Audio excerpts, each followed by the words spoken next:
जय माता रानी दोस्तों, मैं सीमा आप सभी का स्वागत करती हूँ आपके अपने चैनल राधा कृष्ण ऑफिशियल में। उम्मीद करती हूँ आप लोग बहुत ही अच्छे होंगे। तो ये बताने के लिए कमेंट बॉक्स में जय श्री विष्णु जरूर लिखिएगा। तो चलिए दोस्तों, आज हम इस वीडियो में जानेंगे कि फाल्गुन मास के कृष्ण पक्ष की एकादशी का व्रत कब किया जाएगा, एकादशी तिथि कब से शुरू हो रही है, कब समाप्त हो रही है, पारण का शुभ मुहूर्त क्या होगा और इस दिन हमें कौन कौन से कार्य करने चाहिए, कौन कौन से कार्य नहीं करने चाहिए और दशमी से लेकर के और पारण तक के सभी महत्वपूर्ण बातें आज हम इस वीडियो में जानेंगे। तो आप लोग वीडियो के लास्ट तक बने रहिएगा, आप लोगों को एकादशी से संबंधित सभी महत्वपूर्ण बातें जानने को मिलेगा। और दोस्तों, अगर आप लोग चैनल पे नए आए हैं तो चैनल को सब्सक्राइब और वीडियो को लाइक जरूर कर दीजिएगा। तो चलिए वीडियो को शुरू करते हैं और जान लेते हैं सभी महत्वपूर्ण बातें।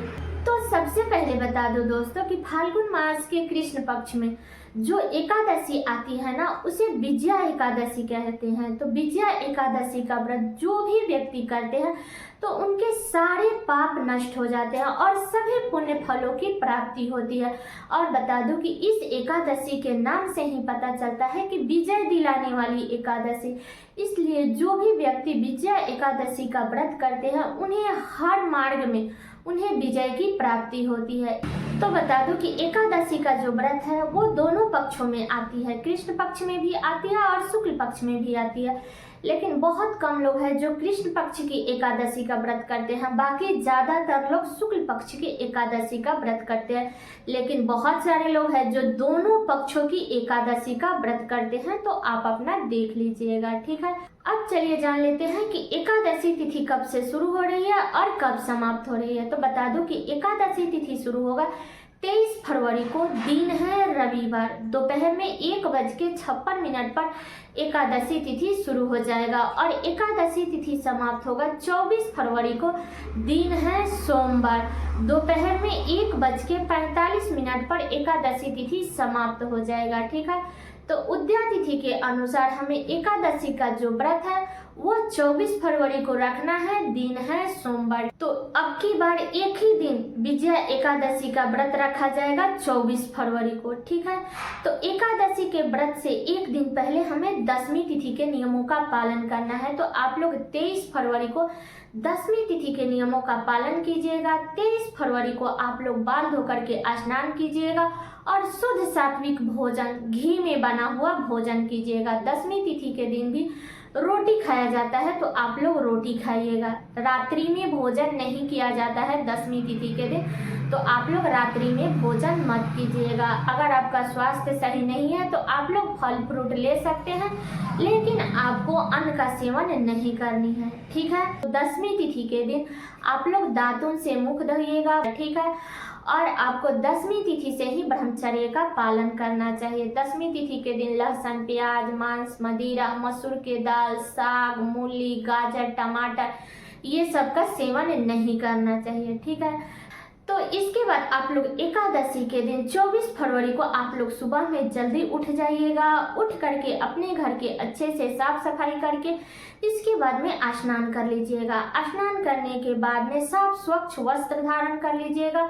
इसके बाद आप अपने पूजा मंदिर में विष्णु भगवान की पूजा विधि विधान से कर लीजिएगा। धूप दीप ये सब जला करके हमें विष्णु भगवान की पूजा करनी है। जो भी फल फ्रूट ड्राई फ्रूट है उसका आप लोग विष्णु भगवान को भोग जरूर लगा दीजिएगा और भोग में हमें तुलसी पत्र जरूर डालनी चाहिए।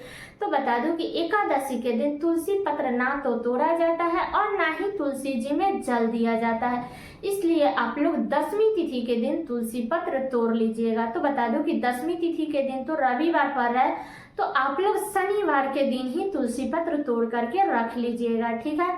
और आप लोग सोमवार के दिन विष्णु भगवान के भोग में आप लोग तुलसी पत्र डाल दीजिएगा, ठीक है। और बता दूं कि इस व्रत में फलाहार किया जाता है, तो आप लोग एक समय दोपहर में फलाहार कर लीजिएगा, ठीक है। एकादशी के दिन दोनों समय हमें विष्णु भगवान की पूजा करनी है, आरती करनी है, भोग लगानी है, ठीक है।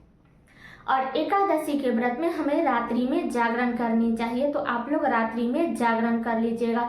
अगर आपका स्वास्थ्य सही है तो आप लोग जागरण कीजिए, नहीं है तो आप लोग अपने आंचल के खूंट में तुलसी पत्र बांध करके आप लोग सो सकते हैं। नहीं तो हमारा जो व्रत का जो पुण्य है वो राक्षसी लेकर के चली जाती है। इसलिए एकादशी के व्रत में जितना हो सके उतना जागरण करनी चाहिए, ठीक है। एकादशी के व्रत के दिन हमें किसी की निंदा, चुगली या किसी का अपमान नहीं करनी चाहिए। किसी भी पशु, पक्षी, भिखारी कोई भी आता है तो आप लोग उसका अपमान मत कीजिएगा। जो भी भगवान का दिया हुआ है, तो एकादशी के दिन तो अन्न किसी भी भिखू भिखारी को नहीं दिया जाता है, तो आप लोग पैसा दे करके ही भेजिएगा, लेकिन दरवाजे से उसको खाली हाथ मत भेजिएगा, ठीक है। और बता दूं कि अगर आप एकादशी के दिन दान करना चाहती है तो आप पैसे का दान करें, वस्त्र का दान करें, लेकिन आपको ना तो एकादशी के दिन अन्न का दान करना चाहिए और ना ही अन्न को पूजा में प्रयोग करना चाहिए, ठीक है। तो ये हो गया एकादशी के दिन का नियम। तो फिर आप लोग द्वादशी के दिन यानी कि 25 फरवरी को आप लोग सुबह में उठ जाइएगा। उठ करके स्नान कर लीजिएगा, साफ स्वच्छ वस्त्र धारण कर लीजिएगा। इसके बाद में आप अपने पूजा मंदिर में पूजा कर लीजिएगा। द्वादशी के दिन भी हमें शुद्ध सात्विक ही भोजन करना चाहिए, लेकिन द्वादशी के दिन आप चावल खा करके एकादशी का पारण कर सकते हैं, ठीक है। बहुत सारे लोगों के यहाँ चावल नहीं खाया जाता है, लेकिन हमारे यहाँ खाया जाता है, तो आप लोग द्वादशी के दिन चावल खा सकते हैं। तो अगर आपका शुद्ध सात्विक भोजन बन गया है तो आप विष्णु भगवान जी को भोग लगा दीजिए। फिर आप लोग अपने व्रत का पारण कर लीजिएगा। मान लीजिए अगर आपका भोजन नहीं बना है तो भी आपको शुभ मुहूर्त में ही पारण करनी चाहिए। अगर भोजन बन गया है तो भोजन करके पारण कीजिए, नहीं बना है तो आप लोग शुभ मुहूर्त में तुलसी पत्र और गंगा जल मुख में डाल करके आप अपना पारण कर लीजिएगा। इसके बाद में जब हो सके तब आप लोग अपना भोजन करिएगा, ठीक है। और बता दूं कि पारण करने से पहले हमें कुछ ना कुछ दान जरूर कर देनी चाहिए, क्योंकि एकादशी का जो व्रत है ना वो सब व्रतों में श्रेष्ठ होता है। इसलिए एकादशी के व्रत में जो भी हम दान करते हैं ना वो हमें कई गुना बढ़ करके मिलता है। इसलिए आप लोग पारण से पहले आप लोग दान जरूर कर दीजिएगा। अब चलिए जान लेते हैं पारण का शुभ मुहूर्त। और दोस्तों आप लोगों से एक छोटा सा रिक्वेस्ट है कि अगर आप लोग चैनल पे नए आए हैं तो सब्सक्राइब कर दीजिएगा और वीडियो को लाइक कर दीजिएगा। तो अब चलिए जान लेते हैं पारण का शुभ मुहूर्त। तो पारण का जो शुभ मुहूर्त रहेगा वो 25 फरवरी को सुबह में 6:56 से लेकर के और 9:08 तक रहेगा। तो इस बीच में आप लोग एकादशी का पारण कर लीजिएगा, क्योंकि एकादशी के व्रत रखना जितना महत्व होता है ना उतना ही महत्व एकादशी का पारण का होता है।